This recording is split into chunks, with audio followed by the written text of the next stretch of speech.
Samajwadi party जिला कार्यालय jail road Meerut पर जिलाध्यक्ष कर्मवीर सिंह गुमी के नेतृत्व में सिख समाज की सामाजिक न्याय यात्रा तथा पीडीए पंचायत के विषय को लेकर एक महत्वपूर्ण प्रेस कॉन्फ्रेंस आयोजित की गई। प्रेस कॉन्फ्रेंस को समाजवादी पार्टी के राष्ट्रीय सचिव सरदार कुलदीप सिंह भुल्लर ने संबोधित करते हुए कहा कि समाजवादी पार्टी सामाजिक न्याय, भाईचारे और संविधान की रक्षा के लिए निरंतर संघर्ष कर रही है। उन्होंने कहा कि पीडीए यानी पिछड़ा दलित अल्पसंख्यक समाज को संगठित कर उनके अधिकारों की लड़ाई को और मजबूत किया जाएगा। सिख समाज की सामाजिक न्याय यात्रा समाज में समानता, सौहार्द और भागीदारी का संदेश लेकर आगे बढ़ रही है। हालांकि राजनीतिक हलकों में सपा के इन दावों को लेकर सवाल भी उठने लगे हैं।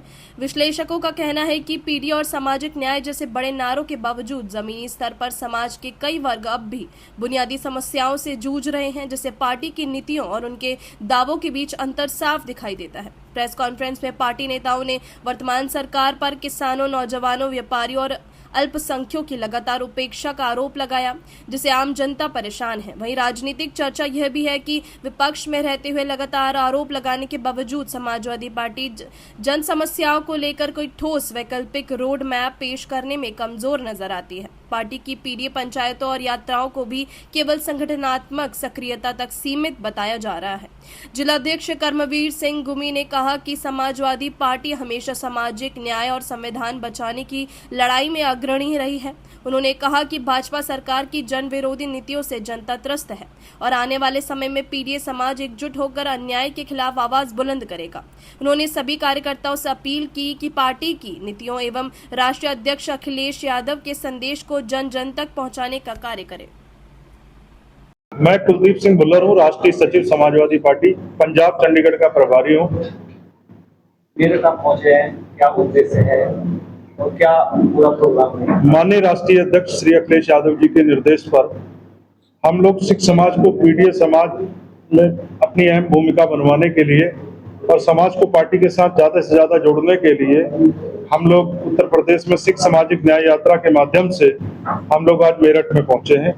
और कल हस्तिनापुर विधानसभा के अंदर हमारे 4 कार्यक्रम रहे हैं और काफी बड़ी संख्या में सिख समाज इस यात्रा के माध्यम से पार्टी के साथ जुड़ रहा है। पार्टी की नीतियां और ये बताने का काम कर रहे हैं कि उत्तर प्रदेश के अंदर 10 साल की भारतीय जनता पार्टी की सरकार में केवल 2 कार्यक्रम इस सरकार ने सिख समाज को लिए किए हैं और उसमें जो सबसे बड़ा गुनाह इस सरकार ने किया है, सिख समाज के जो हमारे गुरुओं के दिन मनाने का काम, हमारे गुरु तेग बहादुर साहब जी की शहादत का दिन और छोटे साहिबजादे गुरु गोविंद सिंह जी महाराज के छोटे साहिबजादों की शहादत का दिन मनाने का काम किया है। और उस दिन इन्होंने दूसरे समाज को, दूसरे धर्म को, गुरु ग्रंथ साहब महाराज की हजूरी के अंदर इन्होंने दूसरे समाज को, दूसरे धर्म को गाली देने का काम किया, जो सबसे बड़ा गुनाह इन सरकार ने किया है। और किसान आंदोलन के बाद इन्होंने हमारे गुरुओं के दिन मनाने शुरू किए, उससे पहले इनको याद नहीं आई। और केवल इन्होंने 2 उपलब्धियां इनके पास है बताने के लिए भारतीय जनता पार्टी की कि हमने तुम्हारे गुरुओं के शहादत के दिन मनाए, लेकिन कहीं हिस्सेदारी की बात नहीं करते, कहीं हमारे बच्चों को सरकारी नौकरियां देने की बात नहीं करते। और आज उत्तर प्रदेश के अंदर जनपद लखीमपुर खीरी, शाहजहांपुर और पीलीभीत के अंदर जो हजारों एकड़ जमीन हमारी वन भूमि जिस पर इन्होंने दर्ज कर दिया था, वो पहले पट्टे थे और 70 सालों से हमारे कब्जे में है, उन जमीनों को छीनने का काम सरकार कर रही है। और 2 गांव की जमीन 50-50 एकड़ जमीन अभी कुछ दिन पहले ही इन्होंने जो है उस पर पीला पंजा चला करके अपने कब्जे में लिया है। तो सरकार सिख समाज को डरा करके सिख समाज की वोट लेना चाहती है। इसलिए हम बताना चाहते हैं कि समाजवादी पार्टी पूरे सिख समाज की लड़ाई हमेशा लड़ती रही है और सबसे ज्यादा सम्मान देने का काम माननीय मुलायम सिंह यादव जी ने अपने कार्यकाल में, जब सरकार पहली बार सरकार बनी थी तो भारतीय जनता पार्टी ने 14,000 से ज्यादा सिखों के ऊपर टाटा एक्ट लगा करके उनको जेल में डालने का काम किया था। तो तब मुलायम सिंह यादव जी ने टाटा एक्ट हटा करके सिख समाज को सबसे बड़ा सम्मान देने का काम किया था। उसके बाद माननीय अखिलेश यादव जी ने पिछली सरकार में सिख समाज को कैबिनेट मंत्री दिया और एक राज्य मंत्री बनाया और तमाम सिख समाज के लोगों को संगठन के अंदर सबसे ज्यादा सम्मान देने का काम किया। आज भी प्रदेश कमेटी के अंदर 15 लोग लगभग सिख समाज के हैं और राष्ट्रीय कमेटी में मुझे सम्मान देने का काम किया। इसलिए इस सरकार ने केवल सिखों को सिख समाज इस वक्त अपने आप को ठगा हुआ महसूस कर रहा है इस सरकार में।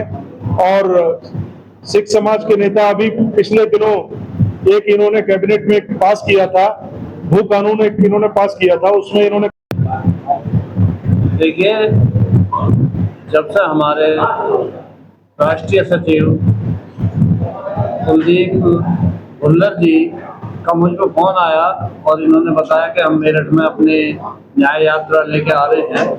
मैं भी कल हसनापुर क्षेत्र में इनके साथ रहा 2-3 मीटिंगों में, और इन्होंने गांव-गांव जाके जिस तरह का जागृति फैलाने का काम किया, जिस तरह का सिख समाज को जोड़ने का काम किया और पीडीए से जोड़ने का काम किया, सरकार के साथ जुड़ने का काम किया, और उन्हें जाके इन्होंने जन जागरण किया अपने न्याय यात्रा के द्वारा। इन्होंने दिखाया कि क्या हमें आज तक मिला है और क्या मिलने वाला है, और समाजवादी पार्टी ने हमें क्या दिया और दूसरी पार्टियों ने हमें क्या दिया।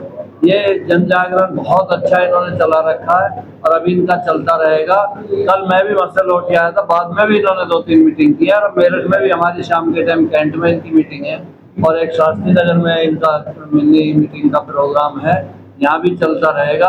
और इनकी यात्रा बहुत ही अच्छी मुझे भी लगा। इस तरह की सब समाज में यात्रा निकलनी चाहिए, जो समाज एक तरह से गिने नहीं जाते। इन्होंने अपनी उपस्थिति दर्ज कराई है और 50 सीटों पर इन्होंने दिखाया है कि हम हराने जिताने का काम कर सकते हैं। तो ये एक इनका अभियान ही है जो इस बात को दर्शाता है कि ये 50 सीट पे हैं। 2, 3, 4, 5 हजार से लेकर 50 हजार तक की इनकी सीटें हैं, और ये लगभग 40-50 सीटों पे डिबेट करते हैं पूरी अपनी तरह से। और ये इनके सब कारोबारी आदमी हैं, चाहे ये खेत किसानी में है, चाहे उद्योग में है, इनसे जुड़े हुए बहुत लोग हैं। और इनका मानना ये है, और हमारा भी मानना है, कि अगर एक सरदार जुड़ता है तो उसके साथ 20-25 वोट और जुड़ने का काम करती हैं, जिससे हमारे पीडीए को ताकत मिलेगी, हमारी सरकार को ताकत मिलेगी। आने वाले चुनाव में हम समाजवादी की सरकार मिलजुल के बना पाएंगे, ऐसा मेरा मानना है। अपनी राय हमें कमेंट बॉक्स में ज़रूर दें। ऐसे ही लेटेस्ट अपडेट्स के लिए हमारे चैनल रॉयल बुलेटिन को लाइक, शेयर और सब्सक्राइब करना ना भूलें।